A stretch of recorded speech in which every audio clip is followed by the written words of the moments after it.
Is Auburn's quarterback room better than we think it is? In the world full of podcasts, he's the undisputed heavyweight champion of hot takes, an Auburn sports homer, master of the boog, and message board legend.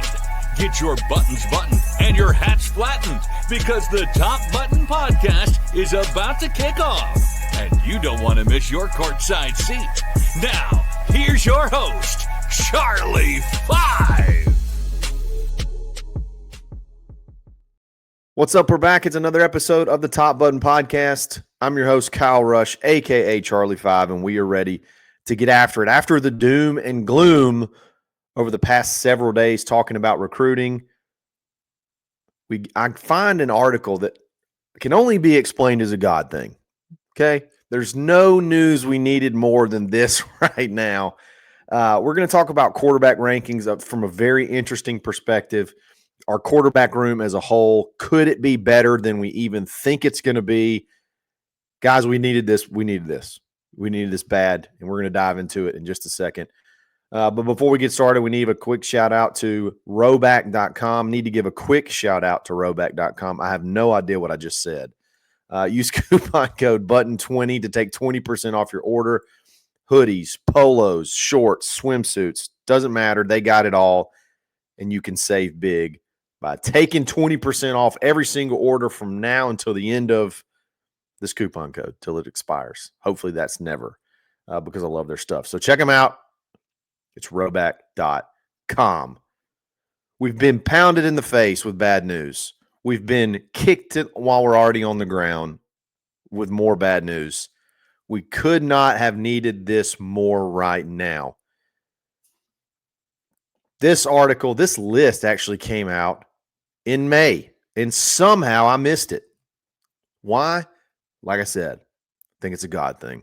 We need this, guys. We need to talk about positivity, and I don't think it could get any more positive than this. College football, Pro Football Focus, PFF, back in May, and we missed it, released their top 10 quarterback rooms. If you're talking about putting pressure on the need to win this season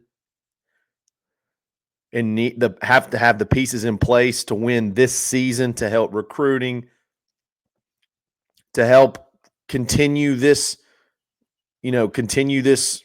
build that we're on, you got to have good quarterbacks. Pro Football Focus puts out their top 10 quarterback room rankings, not in the SEC, not in the Southeast, not regionally. No, this is in the country. And Auburn checks in at number 8. Again, not in the SEC. This is in the whole country. And that's a far cry from some of the Athlons of the world, the Lindys of the world. These are guys that rank quarterbacks for a living. And if it's the best, I'm always going to give the nod to the whoever's given Auburn the most love. But no, I mean, it feels good. If that has to feel good, that has to make you feel confident. But I want to give you some perspective in here when looking at Jackson Arnold. Okay, I want to give you some perspective that I think will blow your mind.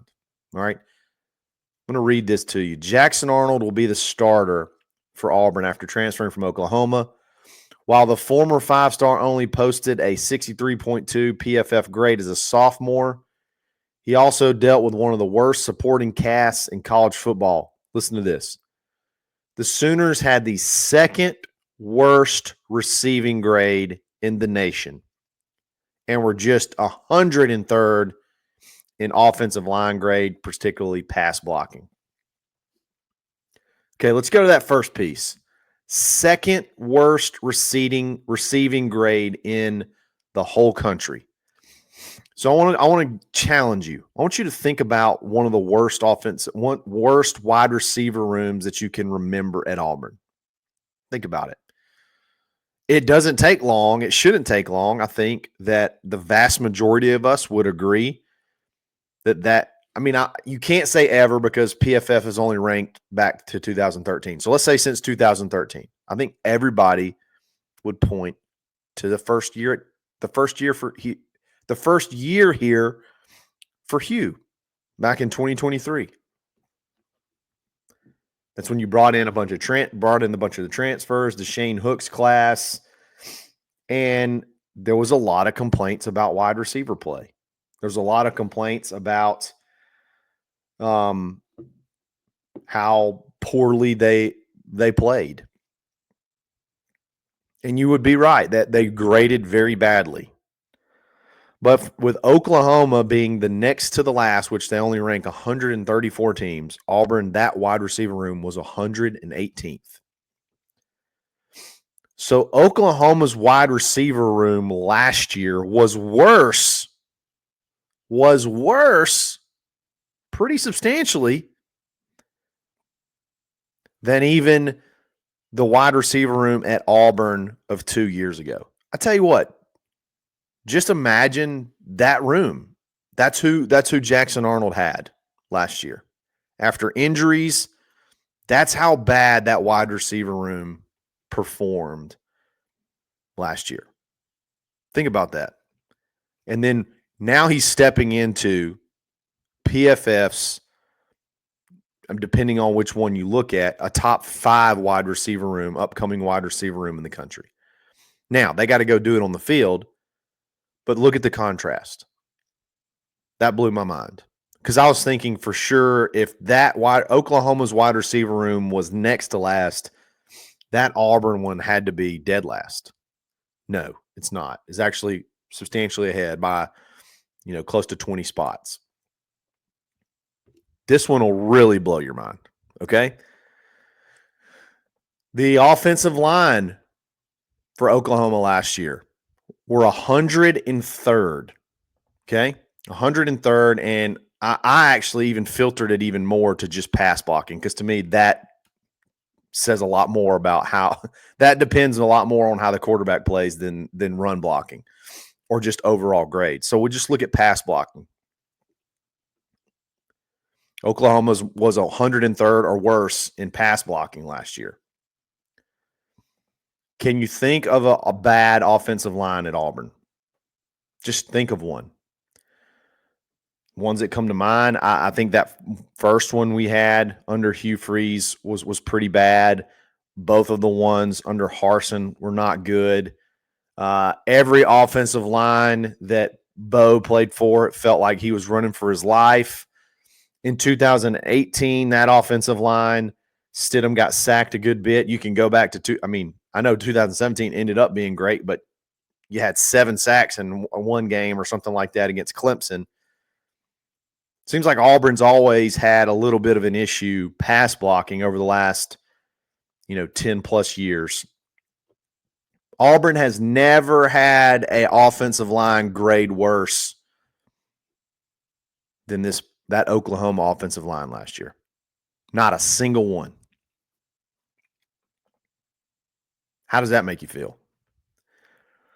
So Jackson Arnold last year had to play with a wide receiver group that's worse than any wide receiver group that's ever been graded at Auburn, at least in the past, 10, 12 years, and played behind an offensive line that was worse than every offensive line at Auburn in the past 10, 12 years. Now he's coming into a top 5 wide receiver room in the country and a top 10 offensive line room per PFF in the country. When you're evaluating quarterbacks, you have to take all that into account. When you're evaluating guys, you can't just look at box scores. You have to look at the whole picture. And to me, that picture could not have painted more of a bleak outcome for Jackson Arnold last year. So he gets to come, and it's night and day as far as the situation. And what you're hoping is you add those tools around him, and you can have the success that you're hoping to have. I didn't realize it was that bad at Oklahoma. I didn't realize that those rooms were that terrible, or he was in such a bad spot. I think, honestly, this is the perfect quarterback room. I really do. I think this is, when I say perfect quarterback room, I mean as far as the way it's structured, I think this is kind of what you're looking for almost every single year. And I'll talk about that here in just a second. We'll be back right after this.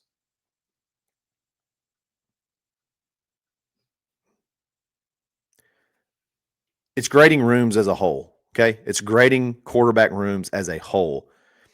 And as a whole, I think this is close to the perfect quarterback room setup that you can possibly have, because obviously you have your starter, Jackson Arnold. You have your guy that you feel has the ability to be one of the better quarterbacks in the league.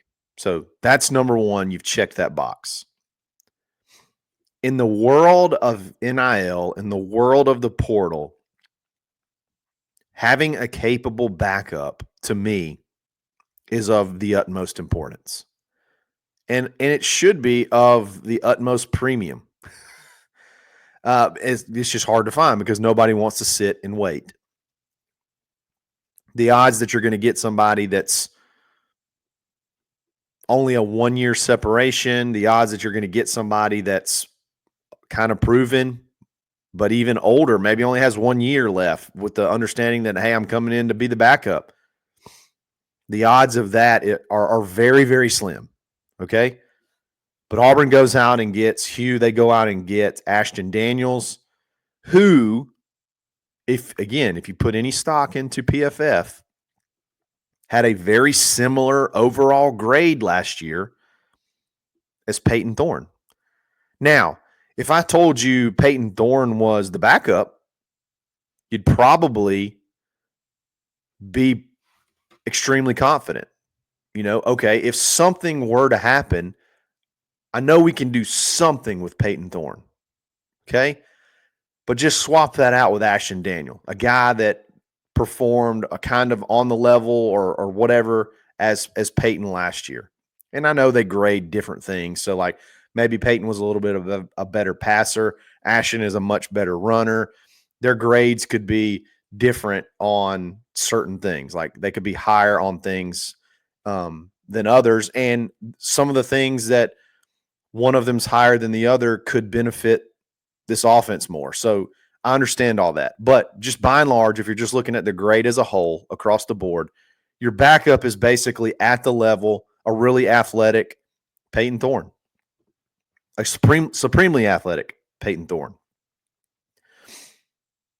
that came in understanding, I got 1 year. It is what it is. I want to finish it out here. And if I get to play great, I'll be ready to go. That's your backup. That doesn't get talked about enough. I mean, that has to make you feel very, very comfortable. And then you got to have your superstar young guy. So you got your superstar, not superstar. You got your guy that you think can be a superstar. You got your guy that you think can lead you to the promised land. That's Jackson Arnold. You have a very, very capable backup with experience. That's Ashton Daniels. And then you have your young superstar, and that's Deuce Knight. A guy that you can be patient with. A guy that you still need to try to work in and keep engaged. But a guy that you hope can hang around and eventually he becomes that Jackson Arnold, and then you restart the process. You bring in another young superstar. You go find you a wily veteran that wants to make a big payday and kind of hang out. And hey, if you need me, I'm here. And if disaster strikes, you can turn to him, and you feel good about that person being able to lead you. I think this is the perfect quarterback room. A lot of it is based off potential. Like when we're talking about Jackson Arnold, potentially he could be the guy. He could be a really good quarterback with the right pieces. And if he lives to the expectations of his talent and tools out of high school, a lot of it's potential. But that situation he was in, I hope that I put some good perspective on how bad it was. Painted the picture for you. Just take a worse wide receiver room than Auburn's had in at least the past 10, 12 years. And Auburn's never had an offensive line that's been remotely close to the offensive line he played behind last year. So with all that being said, it really, really feels like the tools are in place to make some noise this year. The more and more you dive into it, it really feels like the tools are in place to make a run. And yes, there is a huge portion of winning that can cure most. I'm not going to say all. Winning can cure most. Winning can get the ball rolling on recruiting. You can't go into the season with only 5 commits and expect to just win, 9, 10 games, and that solves everything. You got to still pick up some guys between now and then, but winning can help put you over the edge for anyone that's remotely on the fence, and I think there's probably a good amount of them. Auburn's finishing second a good bit. The pieces are in place, and it starts at quarterback. And I couldn't be, after seeing this, and again, this came out back in May. I've been watching these things like crazy. We've had whole shows based off offensive line, based off wide receiver, and somehow I missed the quarterback room, and I think it's because we needed to hear this today. Not then. We needed to hear this today. I think we got us a pretty good quarterback room, and I think they can make some noise this year. Can Hugh put it all together? That's the biggest question. I think he can, and we'll see what happens. We'll see if we can, right this ship this year and make some noise and be a contender, be a team that's just in the conversation. I think that's the goal. Let's get back in the conversation. Let me know what you think. Did you need to hear this today?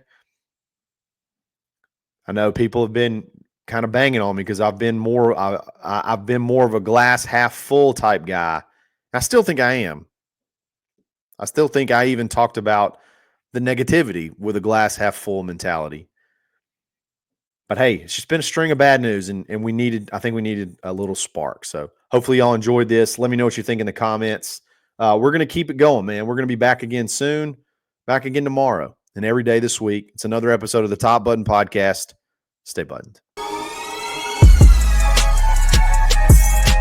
Thanks for listening, and drive home safely.